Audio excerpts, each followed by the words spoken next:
चलिए अब शुरू करते हैं छत्तीसगढ़ SCERT का कक्षा 6वीं का पुस्तक विज्ञान का अध्याय 3।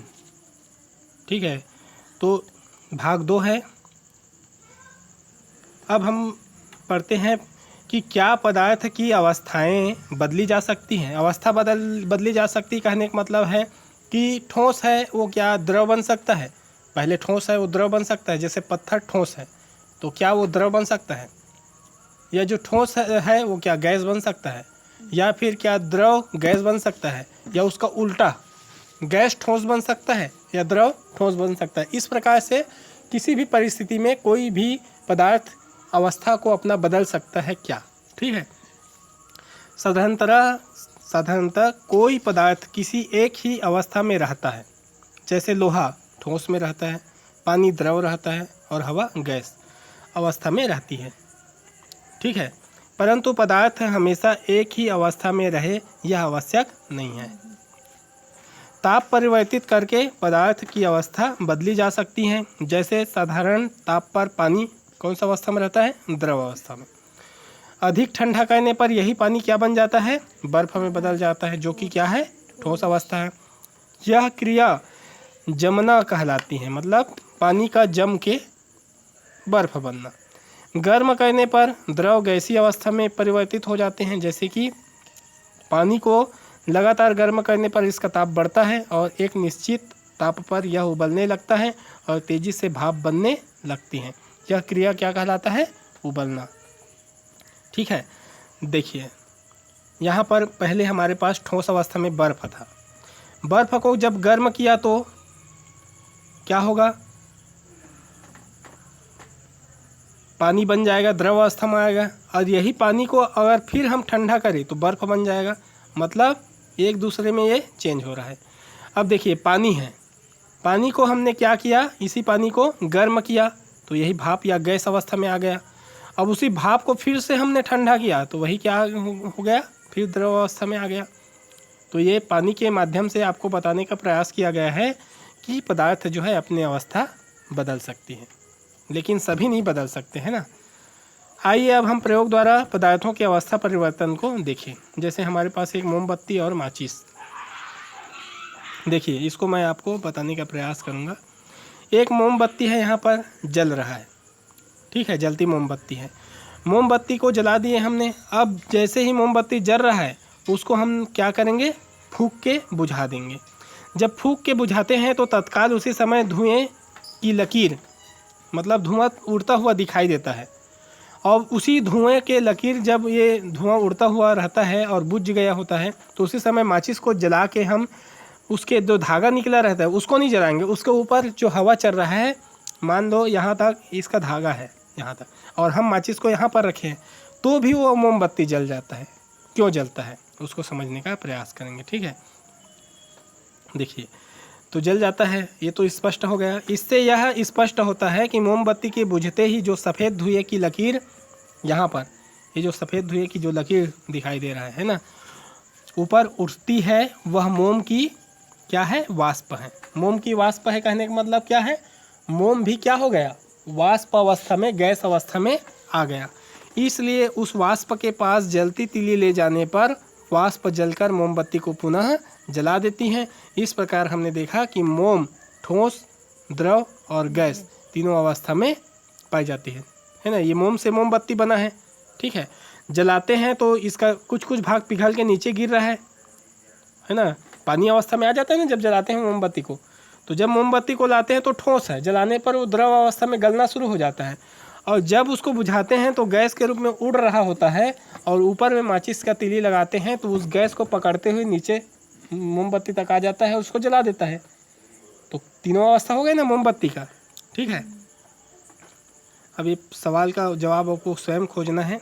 आगे हम पढ़ते हैं। पदार्थों के कुछ महत्वपूर्ण गुण। किसी पदार्थ का उपयोग उसके गुणों के आधार पर किया जाता है। ठीक है, आइए अब हम पदार्थों के कुछ प्रमुख गुणों का अध्ययन करेंगे। जल में विलेयता या घुलनशीलता। प्रकृति में जल अधिक मात्रा में पाया जाने वाला पदार्थ है। ठीक है, मतलब जल बहुत मात्रा में पाया जाता है, जैसे ग्लोब को देखेंगे तो आपको पता चल जाएगा। इसका उपयोग क्या क्या होता है पानी का? पीने के लिए, कपड़ा धोने के लिए, भोजन पकाने के लिए, ये सब के लिए उपयोग होता है। अब हम फिर से एक प्रयोग करेंगे। क्या क्या सामान चाहिए हमको? कांच के 4 गिलास, चम्मच, शक्कर, रेत, नमक और चाक का बारीक चूर्ण। कांच के 4 गिलास ले, प्रत्येक को 3/4 जल से भरेंगे। इन गिलासों में क्रमशः 1-1 चम्मच शक्कर, रेत, नमक, चाक का चूर्ण डालकर चम्मच से हिलाएं। अब इन्हें स्थिर छोड़ दें। 5 मिनट बाद इन गिलासों का ध्यानपूर्वक अवलोकन करें। यह क्रियाकलाप अन्य पदार्थों के साथ कर सारणी को अपनी कॉपी में लिखकर पूरा करें। मतलब ये है कि हमारे पास 4 गिलास है, ठीक है, देखिए 4 गिलास है। अब जाहिर सी बात है, जो पानी में घुलता है उसको पानी में डालने पर वो वहाँ कुछ समय बाद हिलाने पर दिखाई नहीं देगा, घुल गया, समझ में आ जाएगा। और जो नहीं घुलता उसको कितना हिला लो वो क्या होगा? उस गिलास के नीचे में बैठ जाएगा। तो बताइए, शक्कर घुलेगा कि नहीं? घुल जाएगा। रेत घुलेगा क्या? नहीं घुलेगा। नमक घुल जाएगा। और चाक का चूर्ण नहीं घुलेगा, ठीक है। तो इसी को लिखना है हमको। एक तो पदार्थ का नाम यहाँ पर दिया है, दूसरा ये घुलता है या नहीं। तो शक्कर घुलेगा, रेत नहीं घुलेगा, नमक घुल जाएगा, चाक नहीं घुलेगा। अब बाकी 2 वस्तु आप खुद लिखिए और खुद वो घुलेगा कि नहीं इसका प्रयोग करके देखिए। तो ये सब हमने पढ़ लिया। तो ये हाँ, ये बात है कि जो घुल गया वो घुलनशील पदार्थ कहलाएगा, मतलब विलेय हो जाएगा।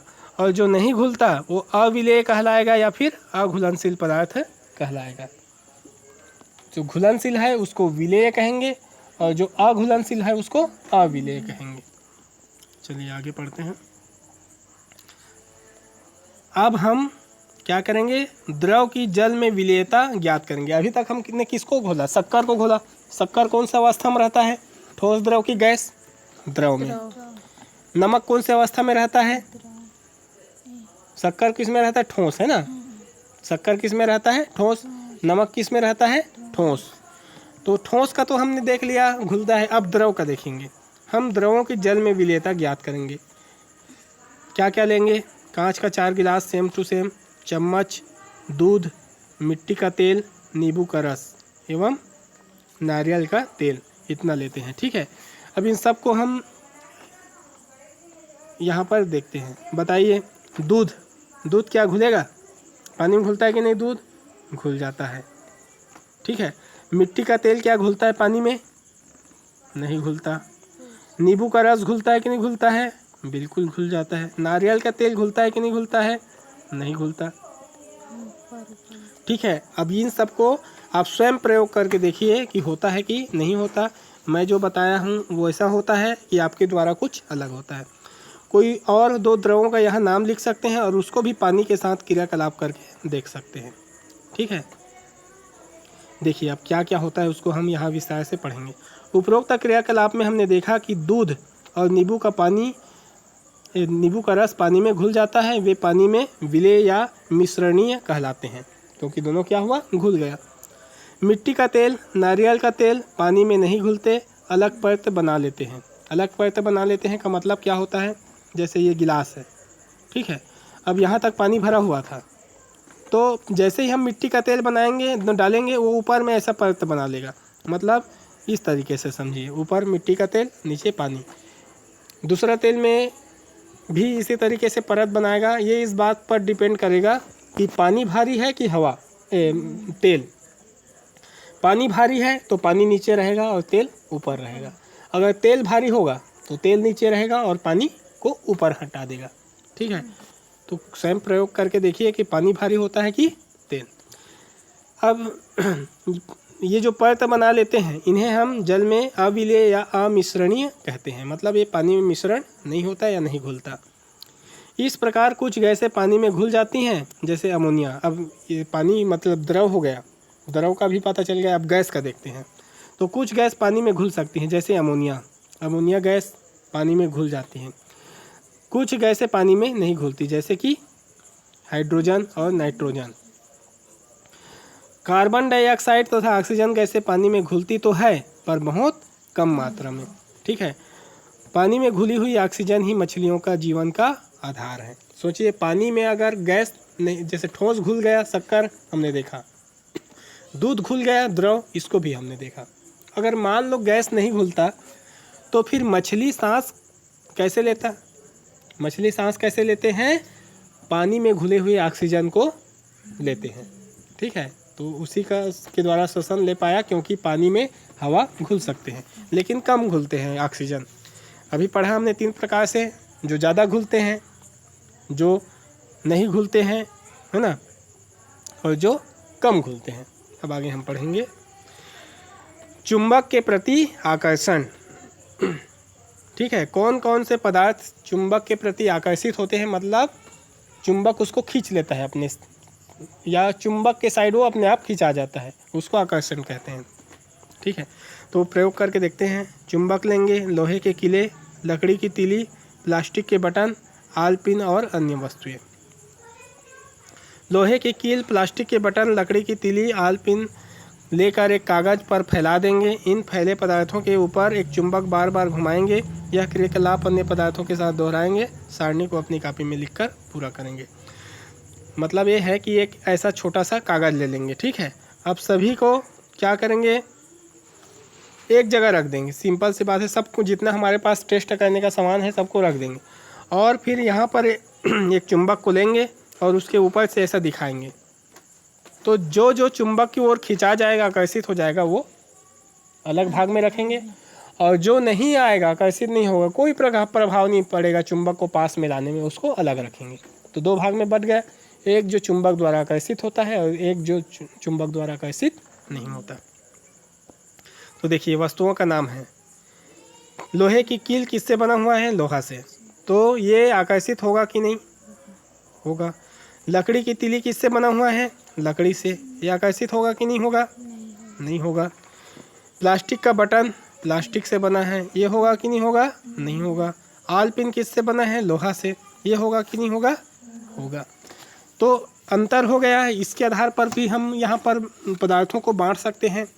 जो चुंबक से आकर्षित हो एक साइड रखेंगे, और ना हो वो दूसरे साइड रखेंगे। ठीक है, और बाकी 2 वस्तुएं आप स्वयं चुंबक से प्रयोग करके देख सकते हैं। अब देखते हैं, हम देखते हैं कि लोहे से बनी वस्तुएं चुंबक की ओर आकर्षित होती हैं, इसलिए लोहे को हम चुंबकीय पदार्थ कहते हैं। ठीक है, तो चुंबक की ओर जो जो आकर्षित हुआ, लोहा जैसे आकर्षित हुआ, तो लोहा क्या हो गया? चुंबकीय पदार्थ हो गया। लोहे के अलावा निकेल, कोबाल्ट धातुएं भी चुंबकीय पदार्थ है। तो आपको पूछा जाए 3 पदार्थ के नाम बताओ जो चुंबकीय है, तो लोहा, निकेल और कोबाल्ट। निकेल तथा कोबाल्ट से बने सिक्कों में आप यह गुण देख सकते हैं। कई धातुएं अन्य पदार्थ जैसे प्लास्टिक, लकड़ी,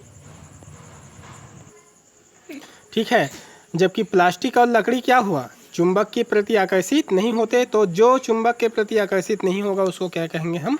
अचुंबकीय पदार्थ। ठीक है, अब हम पारदर्शिता को अगले भाग में पढ़ेंगे। ठीक है।